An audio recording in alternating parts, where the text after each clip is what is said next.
Paano ba malaman kung ang Ethernet or wired connection mo ay naka 100 Mbps o naka 1 Gbps sa isang tingin lang?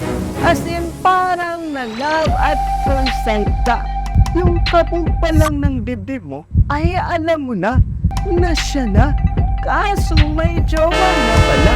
Huwag ka nang umiyak. Para malaman po natin kung naka 100 Mbps o naka 1 Gbps ang inyong Ethernet or wired connection. We are talking about Ethernet or wired connection, not Internet. Magpapasok po tayo sa LAN light ng ating Ethernet port.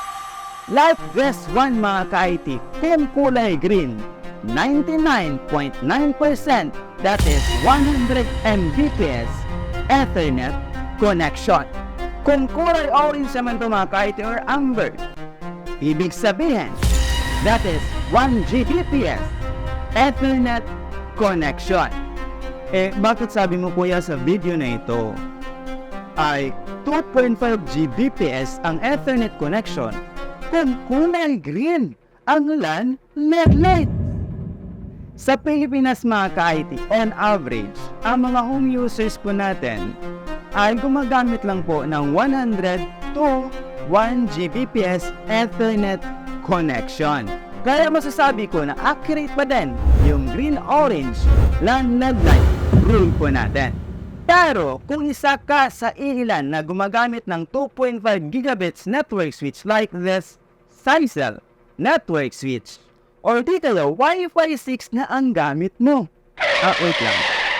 Kaso mga ka-IT, yung Wi-Fi 6, ang 1/4 lang po ang naka 2.5 gigabits. Wi-Fi focus naman po kasi sila, wireless connection. So yung LAN ports or Ethernet ports po nila ay pawang naka 1 gigabits pa din. So let's say for example lang ng mga ka-IT na 2.5 gigabits network switch ang gamit mo. Kung nakikita mo sa Ethernet port na inyong device or PC ay amber or orange, ibig sabihin naka 1 gigabits ang inyong Ethernet connection. Kahit yung network switch mo ay 2.5 gigabits. Kung naka-green naman ang Ethernet port LAN LED lights, ibig sabihin you are getting the maximum 2.5 gigabits Ethernet connection. Hindi porket connected ka sa 2.5 gigabits network switch mga ka-IT, matik na 2.5 gigabits na din ang inyong Ethernet connection. Hindi po ganon. Meron po yung 3 factors mga ka-IT.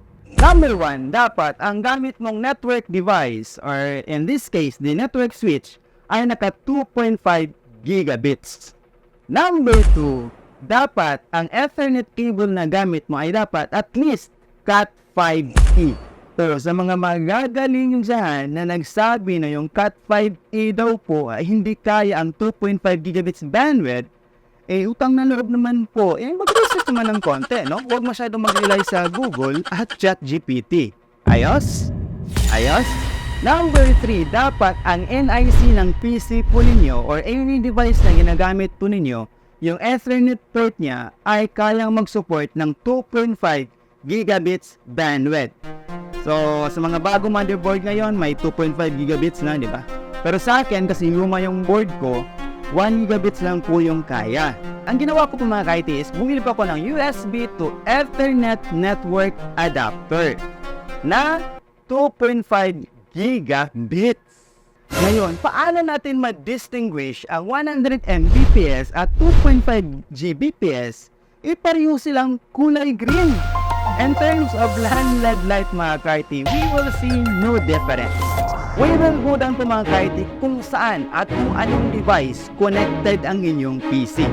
Alang nga naman, nakakonect ang PC mo sa network switch na 100 Mbps, mag-expect ka na 2.5 Gbps ang inyong Ethernet connection kasi kulay green yung LAN LED light.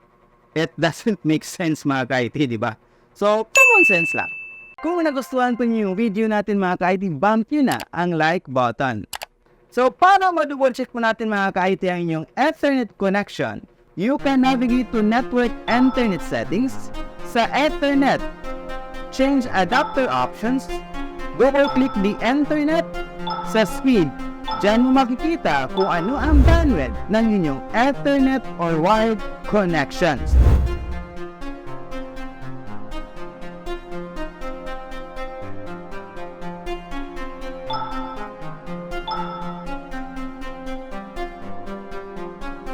Gusto mo bang i-bridge mo yung PLDT ZTE, Huawei modem router, Converge ZTE Fiber Home modem router?